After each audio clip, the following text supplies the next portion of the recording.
안녕하세요. 저는 아주 기가 막힌 일을 겪고 난 뒤 한동안 사람 만나는 것이 무서워 집 밖으로도 나가지 못했던 40대 여성입니다. 자세하게 이야기를 하면 제 주위 사람들이 알아볼까 무섭지만 도무지 상식적으로 이해가 가지 않고 너무나도 놀라운 일이라 어딘가에라도 털어놓고 싶어 이렇게 사연을 올립니다. 제가 들려드릴 이야기는 몇 년 전 저에게 있었던 일이고 상상도 못할 이야기니 같이 공감해 주시면서 들어주시면 고마울 것 같습니다. 저는 평범한 가정에서 자라 평범하게 대학을 졸업하고 취직까지 무난하게 하여 남들과 다를 바 없는 평범한 하루를 살고 있었습니다. 30대가 넘어서자 저희 부모님은 제가 결혼을 하지 않는 것에 대해 걱정을 하기 시작하셨고 30대 중반부터는 매일 주말마다 선을 보러 다녔죠. 저희 남편은 선자리에서 만났고요. 처음 봤을 때는 선한 인상에 말투도 그렇고 행동도 하나하나 저를 배려해주는 모습이 의도하지 않아도 자연스럽게 나타나 이 사람이면 결혼해도 좋겠다 싶었습니다. 단 한 가지 마음에 걸리는 것은 홀어머니를 모시고 산다는 것이었죠. 아무래도 어딜 가나 고부간의 갈등에 대한 주제는 늘 불타오르지 않겠습니까? 그래서 저는 그 부분이 매우 걱정되어 이 남자와는 결혼을 하지 못하겠다 싶었습니다. 하지만 하루를 더 보고 이틀을 더 보고 하다 보니 자연스럽게 남편에게 푹 빠지게 되더라고요. 저를 배려하는 것은 늘 기본이고 저를 위한 행동을 하더라도 절대 생색내지 않는 요즘은 잘 보기 힘든 그런 친절한 남자였어요. 나에게 이 정도로 잘해주는데 결혼을 한다고 저 행동이 모조리 바뀔까 하는 생각이 자연스럽게 들었고요. 저희 부모님도 제 남편을 보고는 성품이 참 괜찮은 사람이라고 더 볼 것도 없이 결혼하라고 마음에 들어 하셨죠. 저는 시어머니를 모시고 살더라도 이 남자와 한평생을 함께 하겠다는 마음으로 결혼을 결심했습니다. 물론 친정 부모님도 처음에는 찬성하셨지만 시어머니를 모시고 살아야 한다는 부분에서는 좀 탐탁치 않아 했어요.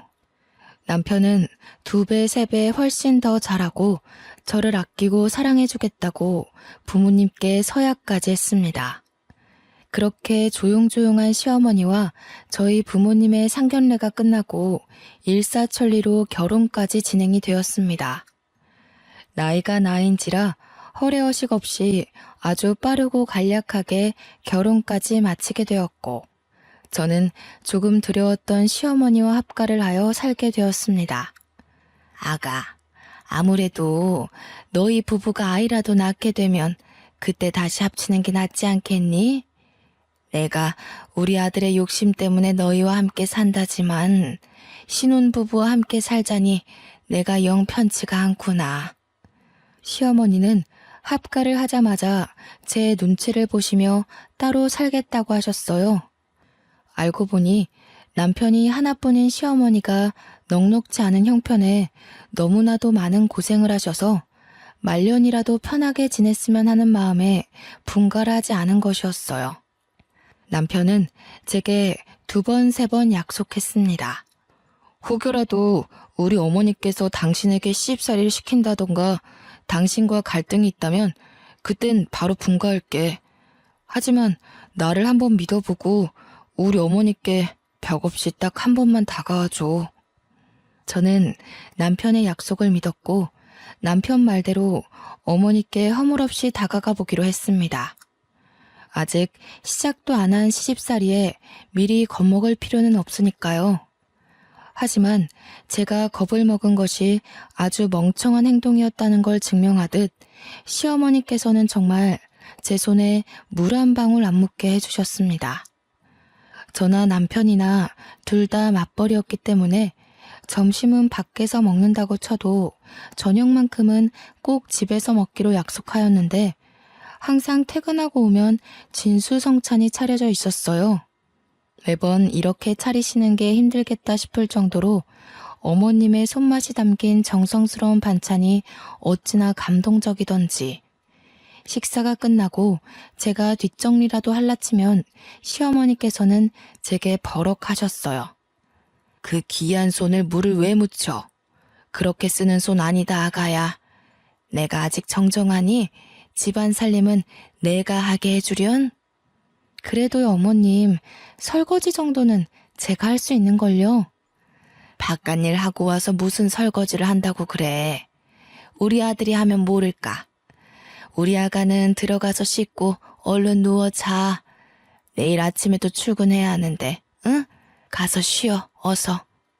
저는 어안이 벙벙할 정도로 공주님 대접을 받았습니다. 저희 친정에서도 저를 이렇게까지 대접해주지 않았었는데 말이에요. 남편은 저에게 오히려 어머님과 같이 사는 게 불편할 수 있는데 내색 한 번 안 해주고 고맙다면서 저를 더 아끼고 사랑해 주었습니다. 저는 이 모자의 사랑과 친절, 그리고 배려까지 한 몸에 받으면서 몸둘 바를 모를 정도로 행복한 하루하루를 보내고 있었어요. 저희 친정에서도 시댁 잘 만났다며 저희 집으로 시어머니 몸보신하시라고 각종 좋은 재료들을 보내주시고 시어머니는 그 재료들로 제게 사내 진미를 맛보게 해주시고요. 남편이 시어머니께 용돈이라도 드리면 그 돈을 차곡차곡 모아서 저 맛있는 거 사주신다고 밖에 나가 한아름 장도 보시고 저에게 잘 어울릴 것 같다면서 쑥스럽게 스카프를 내미시기도 하시고요.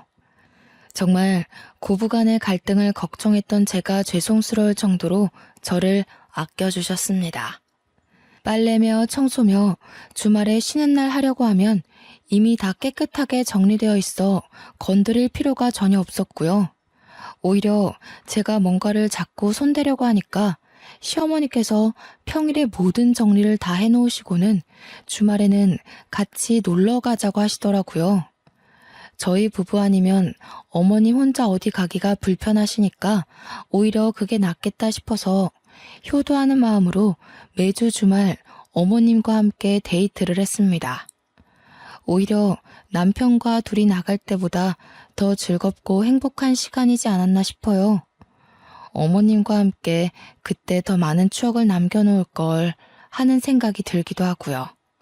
그래도 같이 스티커 사진을 찍어보기도 하고 공방 같은 데서 비누도 만들고 어머님과 뜨개질도 하고 정말 많은 것들을 했어요. 처음 스티커 사진을 찍을 땐 찰칵하는 소리에 놀라 소리를 지르기도 했었고요. 사진의 얼굴이 죄다 잘려서 나와 여러 번 찍기도 했죠. 공항에서 만든 비누는 아까워서 사용도 못하고 아직까지 제 서랍에 보관 중이랍니다. 어머님과 뜨개질로 만든 조끼, 목도리, 가방, 셀 수 없이 많았죠. 정말 큰 사진관에서 우리 셋이 함께 찍은 사진은 큰 액자로 뽑아서 거실에 걸어두었고 어느 날은 손과 발을 본떠 금속 액자를 만들어주는 체험도 했습니다. 어머님은 늘 즐거워하셨고 그런 어머님을 보면서 저는 마음이 뭉클해지기도 하고 더 잘해야겠다는 마음이 들기도 했어요. 주위에서는 주말마다 시어머니 모시고 나가는 게 힘들지 않느냐고 물어보기도 했는데 저는 너무 즐거워서 금요일만 되면 주말에 뭘 할까 검색하느라 정신이 없었습니다. 손도장, 발도장, 액자를 만들고 온 날 어머님께서 또 용돈으로 드린 돈으로 제게 작은 귀걸이를 선물해 주셨어요. 어머님, 자꾸 제 선물 사지 마시고 우리 어머님 거 사셔요. 맛난 거 드시고 싶으시면 말도 해주시고 가지고 싶은 거 저도 선물해드리고 싶어요. 아가가 이렇게 나 데리고 놀러 다니는 것만으로도 충분한데 용돈 줘봐야 생활비 쓰는 건 너네 카드로 사용하고 내가 보험료 내는 거 말고 어디 돈 쓸 데가 있겠니? 어머님께 용돈을 드리면 일부는 꼬깃꼬깃 어딘가에 모아두셨다가 남편도 아닌 저를 위한 선물을 사주시곤 했는데 용돈의 대부분은 보험료 지불로 사용하고 계셨어요.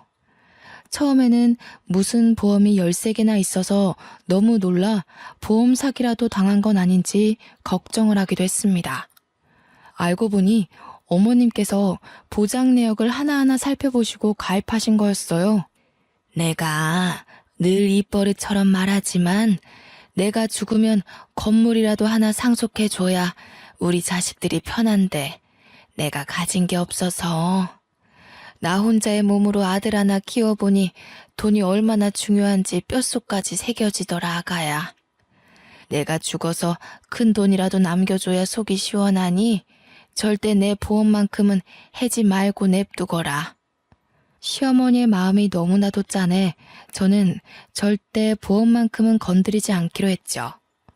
그래도 남편과 결혼하고 나서 맞벌이로 차곡차곡 내 집 마련을 위한 저축도 하고 비상금도 모으고 어머님께 용돈을 드리는 부분이 전혀 부담되지 않은 선이었기에 괜찮았습니다.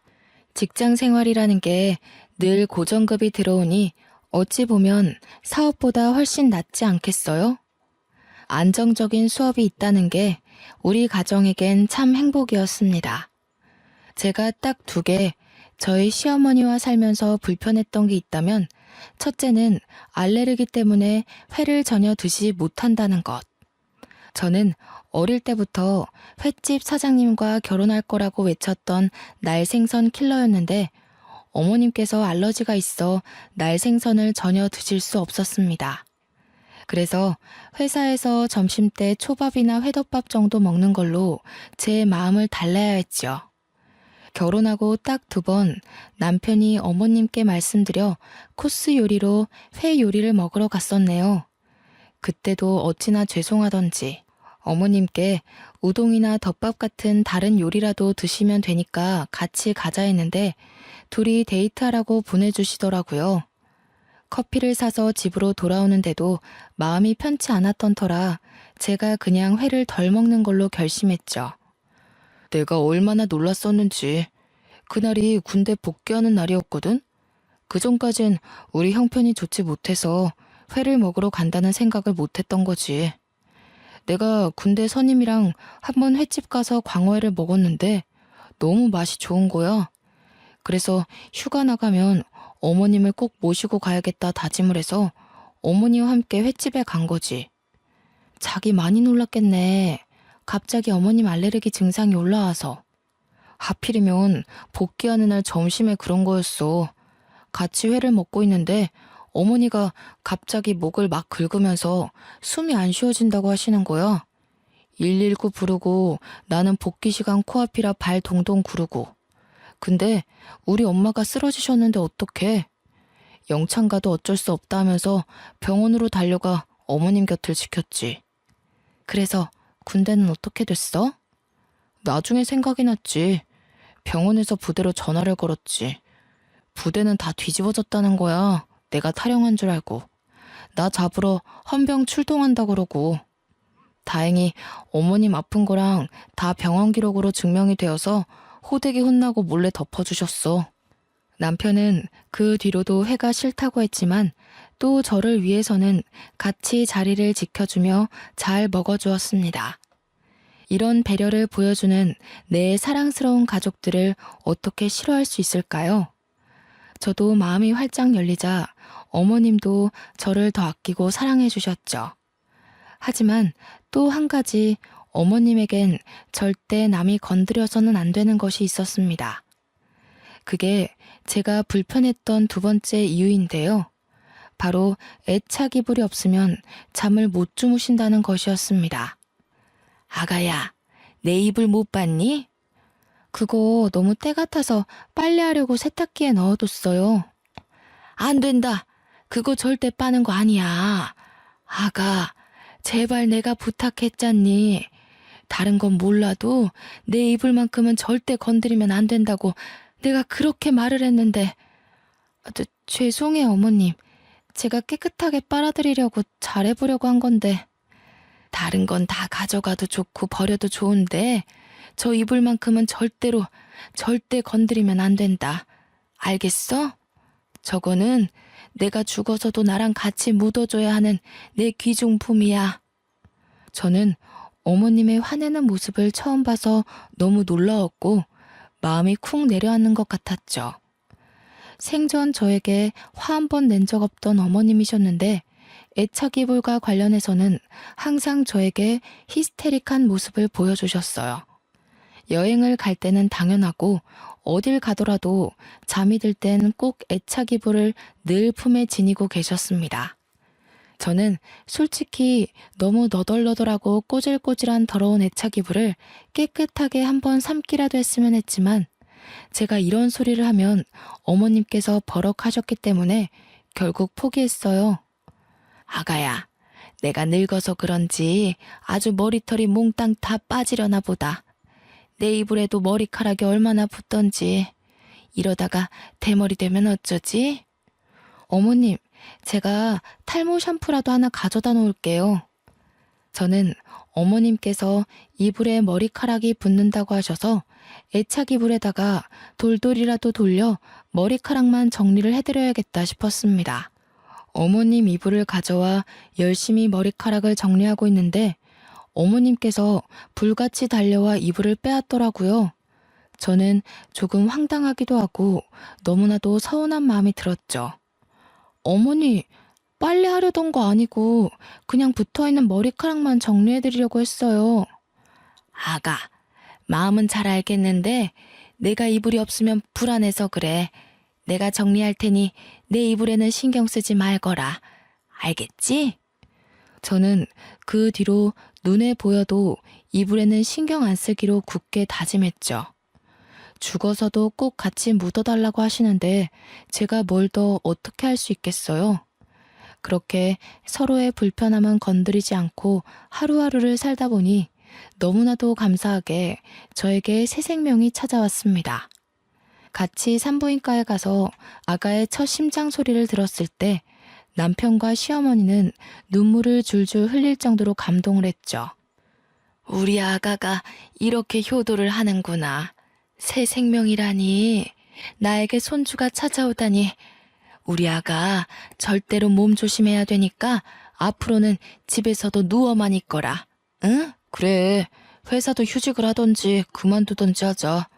우리 그래도 모아둔 돈도 꽤 있고 내가 이번에 승진도해서 월급도 올랐으니 당신은 태어날 우리 아이 생각하면서 태교만 해. 저는 만삭이 될 때까지 일을 할 생각이었지만 가족들의 만류로 어쩔 수 없이 휴직계를 내게 되었습니다. 너무 일찍부터 육아휴직을 쓰는 것이 아닌가 싶긴 했지만 10년 가까이 다닌 회사였기 때문에 사장님께서도 저를 많이 배려해 주셨어요. 정말 평소에도 집에서 하는 일이 없었는데 임신하고 나니 더 할 일이 없어지더라고요. 제가 화장실이라도 가려고 일어나면 어머님께서 와서 무슨 일이냐 하고 안절부절 제 옆을 못 떠나시고요. 병원에서 아가 자궁이 약해서 푹 쉬라고만 했잖니. 늙은이가 주책이지? 화장실 한번 갈 때마다 불안해서. 아니에요, 어머님. 이렇게 신경 써주시니 제가 건강하게 잘 버티는 거 아니겠어요? 그래도 가끔 동네 산책 30분 정도는 좋다고 하던데 저랑 산책이라도 가실까요? 내내 집에만 있어서 몸이 찌뿌둥했는데 잘 됐다며 어머님과 저는 매일같이 하루에 30분, 많게는 1시간이 넘도록 공원 산책을 즐기게 되었습니다. 어머님이 살아온 인생에 대해서도 듣고 같이 울다 웃으며 서로 더욱 더 돈독해졌어요. 그날 저녁 남편이 급하게 다른 지역 출장을 간다고 떠나게 되었습니다. 회사에서 승진을 하고 연봉이 훌쩍 오른 대신 출장이 점점 잦아지고 퇴근도 늦어지고 했어요. 저는 갑자기 떠나야 한다고 해서 짐가방을 싸주고는 남편을 배웅했죠. 집을 나서던 남편이 시어머니께 우리 마누라 먹고 싶은 거 다 해주시라며 신신당부를 하여 어머님이 등짝을 치기도 했습니다. 불편한 법도 한데 참 가족이 울타리 안에서 끈끈해짐을 느끼게 되더라고요. 그러다 문득 밤에 여는 포장마차에서 파는 순대볶음이 너무나도 먹고 싶은 거예요. 여기가 주거도시이긴 하나 지방에 있는 작은 소도시로 큰 병원도 없고 음식점도 많지 않고 인프라가 잘 되어 있는 그런 동네는 아니었어요. 야식 배달도 안 되는 동네 밖을 조금만 나가면 있는 포장마차에서 파는 순대볶음이 정말 매콤하고 맛있었거든요. 하지만 밤 시간이 너무 늦었고 남편도 없어서 먹고 싶은 마음을 꾹 참았죠. 차를 타고 가면 5분 거리인데 걸어가려고 하면 구불구불 비포장도로 같이 횡단보도도 길을 건너야 해서 밤에는 위험했습니다. 근데 때마침 어머님과 TV 채널을 돌리는데 딱 순대볶음이 나오는 거예요. 너무 먹고 싶은 마음에 맛있겠다 하고 말로 뱉어버리고 말았죠. 아가, 순대볶음이 먹고 싶니? 저 앞 사거리 지나서 포장마차촌에 팔지 않을까? 내가 다녀오마. 어머님, 밤길이라 너무 위험해요. 거기 가려면 횡단보도도 없는 비포장도로를 건너야 하는데 저 괜찮아요. 참을 수 있어요. 우리 손주가 먹고 싶다는데 어떻게 참니? 아가, 거기다가 네 남편이 하는 말 들었지? 먹고 싶은 거 다 해주라고. 내가 후딱 갔다 오마. 제가 여러 번 말렸지만 어머님은 듣지 않으셨어요. 같이 가자고 말했지만 야밤에 위험하다면서 혼자 성큼성큼 가시는 거예요. 저는 걱정이 되어 이러지도 못하고 저러지도 못하고 발만 동동 구르면서도 순대볶음 생각에 침이 절로 고였습니다. 하지만 늘 제 생각처럼 모든 일이 행복하게만 흘러가지 않더라고요. 정말로 제가 우려했던 대로 횡단보도가 없는 어둑한 길을 건너시다가 시어머니를 채 보지 못한 엄청나게 큰 냉동 탑차가 시어머니를 치고 말았습니다. 교통사고가 아주 크게 났고 결국 저희 어머님은 세상을 떠나시게 되었습니다. 처음 응급실에서 전화를 받았을 때 저는 아무것도 하지 못하고 멍하니 거실에 서 있었어요. 눈물이 줄줄 흘러나오기 시작하면서 남편에게 전화를 걸었고 콜택시를 불러 병원으로 달려갔습니다. 처참한 모습으로 시신이 되어버린 어머님을 보면서 제 몸에 뭐가 묻는지도 모른 채 어머님을 끌어안고 엉엉 울었습니다. 출장을 나섰다가 연락을 받고 황급히 돌아온 남편은 제정신이 아닌 것처럼 보였습니다. 같이 어머님을 끌어안고 엉엉 울다가 병원 관계자들의 제지로 비켜서게 되었죠. 장례를 준비하고 염을 해야 하는데 저는 임신 중이니까 들어오지 말라고 하더라고요. 아무래도 시골 병원이다 보니 미신 같은 것도 다들 믿으시고 저는 그렇게 어머님 하시는 장면도 보지 못한 채 상복을 입고 장례를 치렀습니다. 힘들지? 임신한 몸으로 장례까지 치르려니. 들어가서 좀 쉴래? 나 때문이야. 내가 순대볶음만 먹고 싶다고 안 했어도 나 때문에 돌아가신 건데 내가 어떻게 편히 쉴 수 있겠어. 아니야. 내가 당신 꼭 먹고 싶은 거 다 해주라고 해서 이렇게 된 거야. 순대볶음 먹고 싶은 걸 어떻게 참어. 임신까지 했는데. 우리 어머님 손주 생겼다고 너무너무 잘해줄 거라고 나한테 몇 번이나 고맙다고 했는데 이렇게 가시면 내가 어떻게 보내드려. 저는 몇 날 며칠을 울면서 어머님 생각만 하며 보냈습니다. 저에게 순대볶음이 식지 않을 때까지 돌아오겠다며 웃으며 떠나신 모습이 마지막이라는 사실이 정말 믿기지 않았고요. 결국 자책과 눈물을 반복하다 유산기가 보여 병원에 입원까지 하게 되었습니다. 무너져버린 남편은 제게 울면서 말했어요. 당신까지 우리 아이까지 잘못되면 나 너무 힘들 것 같아. 제발 편하게 마음 먹고 쉬어. 응? 저는 남편 말대로 병원에서 휴식을 취하기로 했습니다. 영양제다 뭐다 주렁주렁 매달아 놓은 주사들과 함께 병원 이곳저곳을 둘러보는데 참 이런 곳에서 어머님의 장례를 치렀다는 게 죄송스럽더라고요. 마지막 가시는 길 정말 좋은 병원에서 장례라도 치렀어야 했는데 하는 마음이 들더라고요.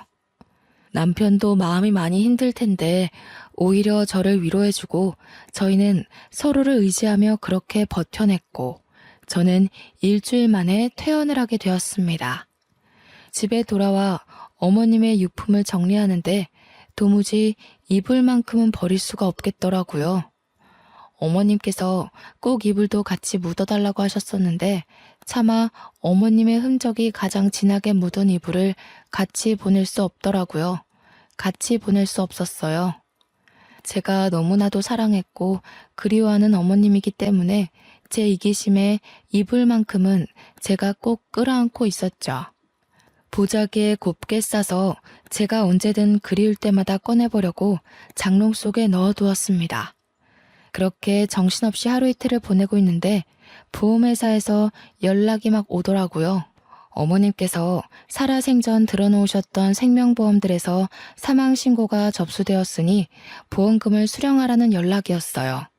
남편 통장으로 모두 수령을 했고 그 금액에 저희는 2번 놀라고 말았습니다. 무려 20억가량의 보험금이 통장으로 들어온 거예요. 생전에 건물 한 채에 못 물려주고 미안하다고 몇 번이나 제 손을 잡고 쓴웃음을 짓던 어머니께서 보험금을 이렇게 남겨주시다니 저는 또 한 번 눈물을 터뜨렸죠. 남편은 그동안 진심으로 어머니와 함께 행복한 추억을 만들어줘서 고맙다고 앞으로 행복하게 살자고 하더군요. 저희는 그렇게 새로운 출발을 결심했습니다. 하지만 그것도 잠깐이었어요. 아주 충격적인 일이 그 이후에 발생했습니다. 제가 임신 4개월에 접어들 무렵이었습니다. 집에 갑자기 누군가 찾아왔어요. 남편은 출근하고 없었고 친정 부모님은 여행을 떠나셨기 때문에 집에 찾아올 사람도 없어서 누군가 하고 인터폰으로 밖을 보니 어머님이 서 계신 게 아니겠어요. 저는 너무 놀라 소리도 지르지 못하고 멍하니 현관문 앞에 서 있었습니다. 얘야, 문 열어라. 장례까지 다 치르고 분명 강에 뿌려달라 하셔서 앞으로는 훨훨 여행 다니시라고 강에 뼈가루를 다 뿌리고 왔는데 죽은 시어머니가 문 앞에 서 있다뇨. 저는 놀라서 까무라칠 것 같았어요. 마음을 가다듬고 문을 여니 정말로 시어머니께서 저를 흘겨보고 계신 게 아니겠어요? 뭐가 이렇게 굼떠? 제게 확 쏘아붙이는 시어머니의 목소리까지 정말 제가 알던 그 어머님의 목소리와 똑같았어요. 저는 눈물을 줄줄 흘리면서 어머님을 꼭 끌어안아 보았습니다. 얘가 왜 이래? 이거 놔. 귀신인가 싶었지만 정말 살아있는 시어머님의 모습이었습니다. 행색이 조금 꼬질꼬질하긴 했지만 어디서 어떻게 돌아오신 건지 분명 사고당하여 병원에 사망 선고를 받았을 때도 제가 옆에 있었는데 말이죠. 아니 어머니, 이게 어떻게 된 일이에요? 분명 제가 장례까지 다 치렀는데. 얘가 내가 살아 돌아왔으면 감사합니다. 앞으로 잘하겠습니다 해야지 어디 말을 붙여? 그럼 내가 뭐 무덤에서 살아 돌아왔을까봐? 사고당해서 죽은 게 내가 확실해? 나 이렇게 살아있잖아. 시어머니께서 제게 호통을 치며 죽은 게 내가 맞냐고 하니 갑자기 혼란스러웠어요. 분명 제가 시체로 시어머니를 뵙긴 했지만 시신이 차에 심하게 깔려 훼손된 상태였고 저도 시어머니의 말을 들으니 제가 본 게 진짜가 맞는지 의심이 들었고요. 저는 남편에게 전화를 걸어 이 사실을 모두 말했고 남편은 헐레벌떡 집으로 돌아왔습니다. 시어머니와 똑같은 얼굴, 똑같은 목소리를 듣고 남편도 오열을 했고 저희는 시어머니의 말대로 시신을 착각해서 시어머니인 줄 알고 장례를 치렀다고 생각했어요. 어머니, 그동안 어디 계셨길래 3주가 넘도록 행방이 묘연하셨던 거예요? 내가 글쎄 말하자면 긴데 아무튼 사고를 좀 당해서 기억이 안 난다. 이제서야 겨우 기억이 나서 더듬더듬 집으로 찾아왔더니 내가 죽었다지 뭐냐? 배고픈데 뭐 좀 먹을 거 없니? 뭐라도 시켜 먹든 아니면 밥 좀 해와라. 며느리가 돼가지고 빠릿하게 움직이지 않고 못 배워 먹은 것처럼 멍하니 그러고 있니? 제게 단 한 번도 싫은 소리를 한 적 없던 어머니께서 그런 말을 하시니 조금 놀라웠지만 사고를 당해 기억을 단편적으로 잃으셨다고 하시니 저도 별 의심 없이 밥을 차렸습니다. 생전에 어머님께서 좋아하시던 나물 반찬을 잔뜩 사와서 밥상을 차리니 젓가락을 탁 놓으시더라고요. 내가 배가 고파서 반찬 사오는 시간까지 기다렸는데 고작 나를 대접하는 게 나물 반찬이야?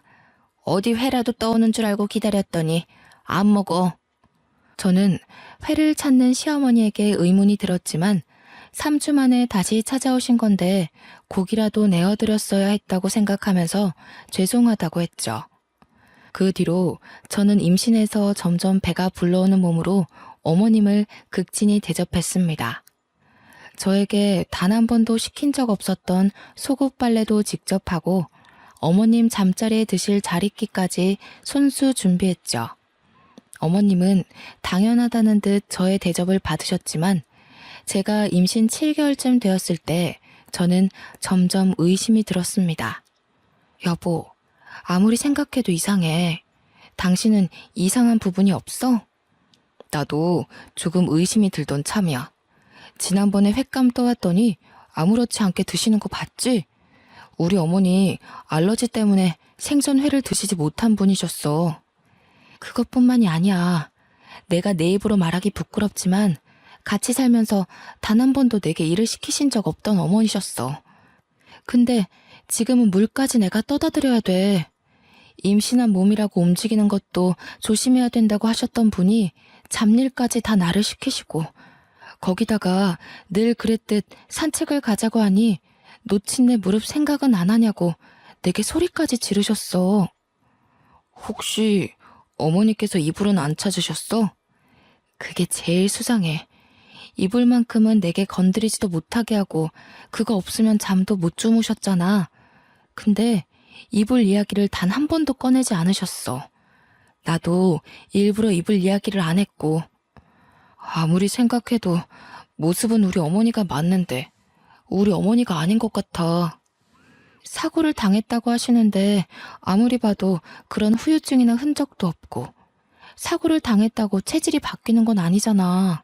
저희는 의심이 확신이 되었고 어떻게 하면 돌아온 시어머니가 우리 시어머니가 아니라는 걸 밝힐 수 있는지 고민을 했어요.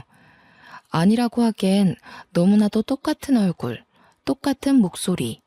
저희는 정말 정신이 파괴되는 것 같았죠. 그러다 문득 DNA 검사가 떠올랐어요. 저는 보자기에 꽁꽁 싸맨 어머님의 애착 이불을 꺼냈고 애착 이불에서 어머님의 머리카락을 발견할 수 있었습니다.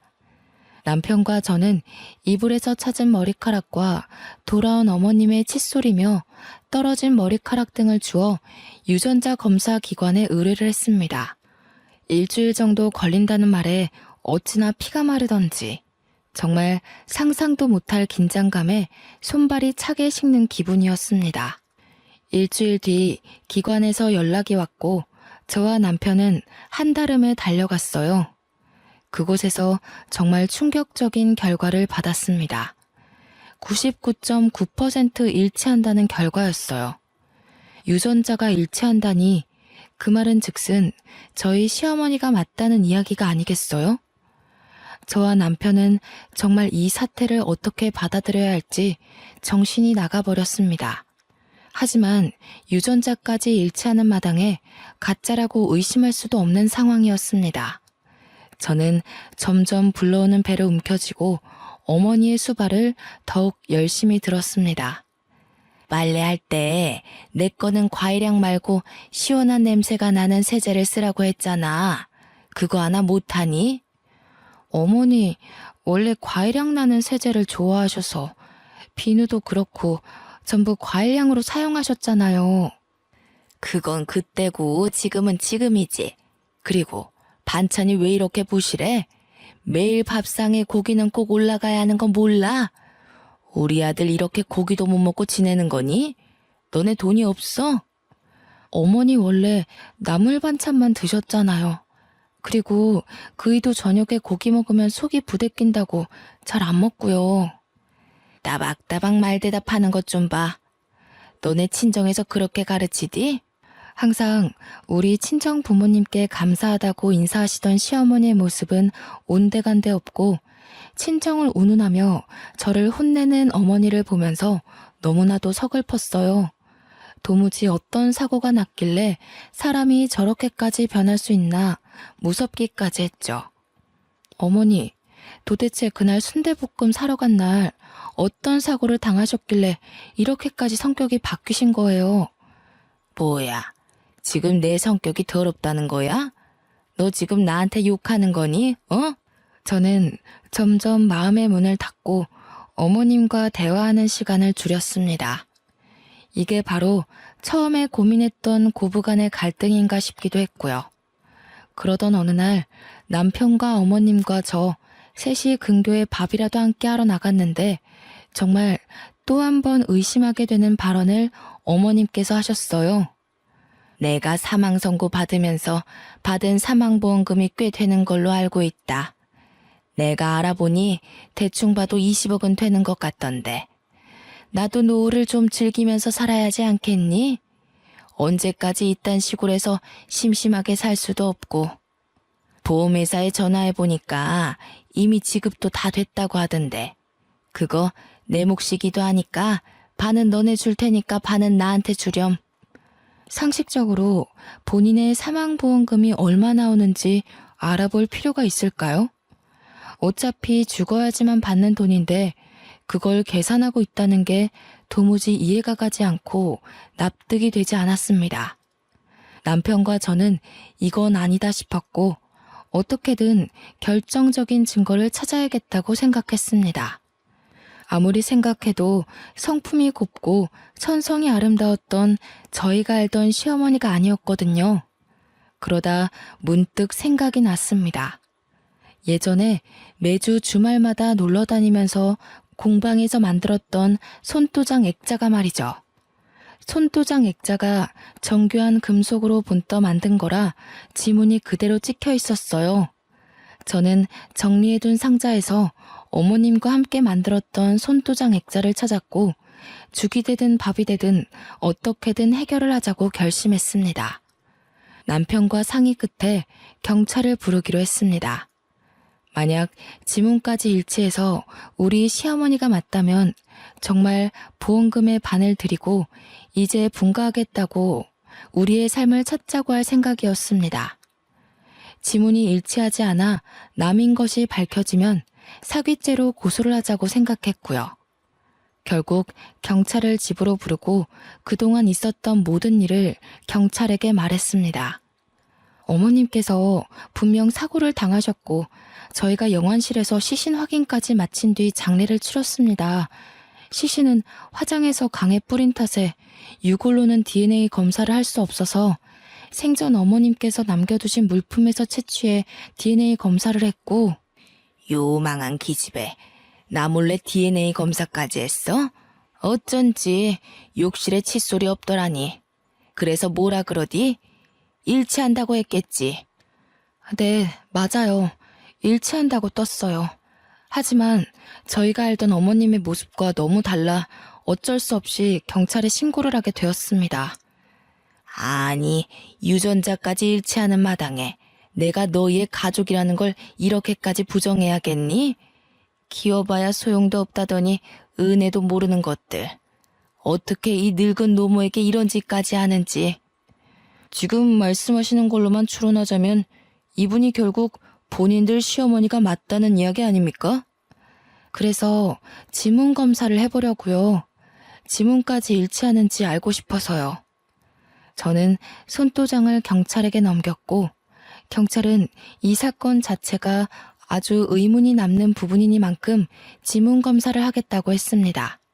시어머니께서는 조금 당황한 듯 싶었어요. 배은망덕하게 이렇게까지 해야겠어? 앞으로라도 잘 모시고 행복하게 살자 하면 될 것을. 경찰서로 가지 않으려고 버팅기시다가 결국 경찰에게서 협조 요청을 받자 마지못해 경찰서로 가셨고 그곳에서 지문 채취가 이루어졌습니다. 그리고 모든 사건의 전말을 알게 되었습니다. 지금 지문이 일치하지 않는 것으로 판명되고 있습니다. 자세한 건 저분을 더 조사해봐야 할 것 같으니 내일 다시 연락드리겠습니다. 지문이 일치하지 않는다는 이야기였어요. 저희는 망치로 세게 얻어맞은 것 같은 충격을 받았고 일단 집으로 돌아가라는 경찰의 말에 남편과 함께 집으로 돌아왔습니다. 다음날 경찰에게서 모든 조사가 끝났다고 연락이 왔고 저와 남편은 한달음에 경찰서로 갔습니다. 시모의 행세를 하던 시모와 똑 닮은 사람은 유치장에 갇혀 있었고 저희를 노려보면서 고래고래 소리를 지르고 욕을 했습니다. 배은망덕한 것들! 거참 조용히 하시고요. 저희가 조사를 마친 결과 저 유치장에 계신 분은 가족분들의 시어머니가 아니라 돌아가신 분의 쌍둥이 언니로 밝혀졌습니다. 쌍둥이 언니요? 저는 어머니께 단 한 번도 쌍둥이 언니가 있다는 말을 들어본 적이 없습니다. 그도 그럴 것이 쌍둥이라 태어나자마자 언니분은 친척 집으로 입양을 갔던 걸로 기록이 되어 있습니다. 일란성 쌍둥이라 유전자까지 일치했지만 쌍둥이더라도 지문은 다르게 나오거든요. 이후에 저분이 여러 번 사기를 치고 돈을 빌리고 갚지 않고 도망다니는 생활을 해서 호적도 말소가 되어 있는 상태고요. 아마 친척 집으로 입양을 갔기에 가족관계 증명서에도 따로 기록된 부분이 없었을 겁니다. 그럼 저희 시어머니가 아니라 시어머니 언니고 시어머니 행세를 하여 금품을 갈취하려고 했다는 건가요? 네, 맞습니다. 어떻게 보험금을 노리고 들어온 것으로 보여지고요. 이미 전과가 여러 개 있어서 실형을 면하긴 어려울 것 같습니다. 명의도용 부분도 그렇고 금품을 갈취하려고 했던 증거도 발견되었습니다. 결국 시어머니 행세를 하던 시어머니의 쌍둥이 언니는 그렇게 허무하게 구치소에 수감이 되어 재판을 기다리게 되었습니다. 집으로 돌아와 짜릿해오는 배를 붙잡고 저는 어머님의 애착 이불을 끌어안고 엉엉 울었습니다. 돌아가셔서까지 이렇게 고통을 받아야 하나 싶어 너무나도 안쓰럽고 측은했어요. 이불을 감싸 안고 엉엉 우는데 미처 몰랐던 가장자리 한 구석에서 딱딱한 뭔가가 느껴졌습니다. 저는 남편에게 가위를 가져오라 하여 그 모서리 부분을 도려냈습니다. 그곳에는 어머님의 인감도장과 통장, 그리고 꾸깃꾸깃 접혀있는 현금 뭉치들이 나왔어요. 저희가 용돈을 드릴 때마다 남은 쌈짓돈들을 모아 통장에 입금하고 미처 입금하지 못한 현금들을 거기에 모아두셨던 겁니다. 통장에는 우리 며느리 아들 용돈이라고 서투른 한글로 적혀 있었고요. 저희가 드렸던 용돈을 본인을 위해 쓰지 않으시고 이렇게 하나하나 모아두신 것도 너무나도 마음이 아팠어요. 이런 돈으로 저에게 맛있는 것도 사주시고 스카프도 사주시고 했던 걸 생각하니 정말 가슴이 너무나도 저렸습니다. 보험금까지 큰 돈 남겨주시고 떠난 어머님을 생각하면 아직도 제 마음이 너무나도 아픕니다. 저는 이후 건강하게 아들을 출산했습니다. 회사에는 양해를 구하고 퇴사를 했고요. 지금은 벌써 시간이 꽤 흘러 아이도 유치원에 갈 나이가 되었습니다. 어머님이 살아계셨더라면 정말 저희 아이를 너무나도 예뻐해 주셨을 텐데 하는 마음이 들지만 분명 하늘에서 저희를 지켜주고 계실 거라 믿고 있습니다. 앞으로 이런 일은 두 번 다시 겪지 않았으면 하는 마음이 드는 하루입니다. 저는 지금 너무나도 행복하답니다. 여러분들도 행복한 하루 보내세요.